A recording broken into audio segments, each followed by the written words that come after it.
make a deal with the gods because the gods really don't intrinsically care about you. That's why there's no such thing as loving kindness between humans and the gods in Mesopotamia. It can't exist. Here's God in Israel who's he comes to Abraham. I'm approaching you. I want to give you some kindness. Like Yeah.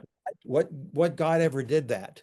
Uh, Another you big know, difference, right? That Yahweh loves his people and makes a covenant with the people, right? I he don't think makes they have yeah, that. he starts it. Yeah, he starts it, not them.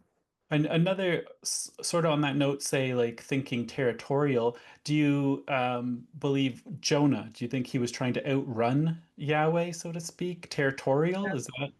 It's not so much that Jonah thinks that other gods are powerful. I think that the Jonah tradition is certainly in the rabbinical tradition that the God of Israel, though he's the God of everything, uh, controls. He has his own particular environment, and that's Israel. That's his allotment. And you can look at Deuteronomy 32 about the nations. And the other 70 nations, or 69, or whatever the number is, those were allotted to the other heavenly beings, the lesser Elohim. Hmm. So all I have to do is to get out of Yahweh's territory. I know he's ultimately God, and of course, the point of Jonah is to show you can do that, but Yahweh actually does have jurisdiction over everything.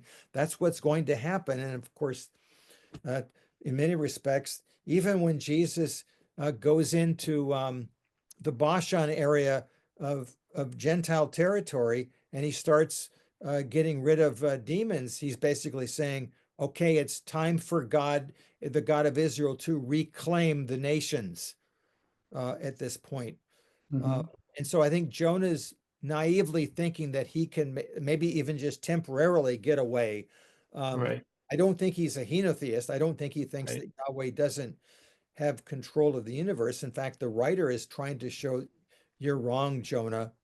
right. You thought you could do this. You can't.